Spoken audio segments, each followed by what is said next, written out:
Hello everyone, Conscientious Reefer here, and in today's video I'd just like to talk about when and why I do water change, like what my schedule is. So yeah, let's get into it. So a lot of people say do weekly water changes. You can do that. I found when I did that, I used to have a little 14 gallon. That was my first reef tank, and when I would do weekly water changes on it, I mean the tank did good. It's just the nutrients were almost zero all the time, and I was just taking out so much because it was a 14-gallon tank, and I would do a. It was just easy to mix up a 5-gallon bucket, so I would do a 5-gallon water change every week without fail, and I think that just took out too many nutrients. I mean the tank didn't look bad, but I definitely probably could have gotten away with every 2 weeks. So when I upgraded to this tank.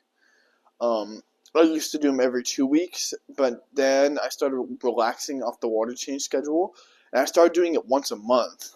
And my nutrients have slowly started to rise.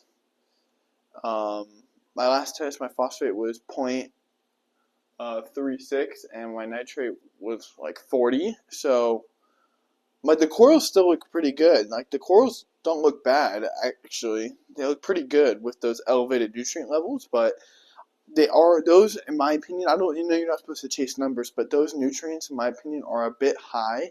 So I'm going to try to go back to doing water changes every 2 to 3 weeks.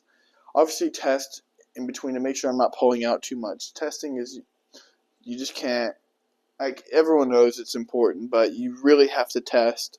I've been trying to test, I don't know, every 2 to 3 days. Test my alkaline, and once, maybe twice a week, test my nutrients, just because it's that important. Even though I hate testing, and it's probably one of my least favorite parts about the hobby, but it's just something you got to do. It's not like it's hard. It's just work. You just got to sit down for like a little bit and do it. But I think too much water changes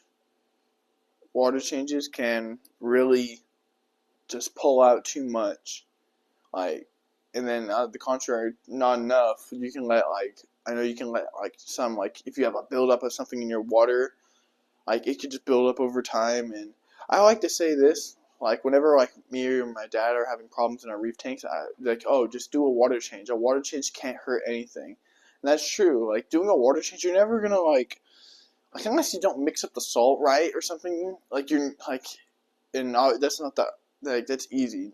Mixing salt is easy. But unless you mess up catastrophically, no one's ever oh man, I wish I didn't do that water change. Water changes are just kind of they're just good. Nothing bad comes from doing a water change, if that makes sense. So yeah, I'm gonna start doing water changes every 2 to 3 weeks now. I'm actually gonna do one after this video. Yeah, so kind of a short video for this week, guys. But if you liked it, please make sure to like and subscribe. I really appreciate it. It really helps the channel. And yeah, see you guys later. Bye.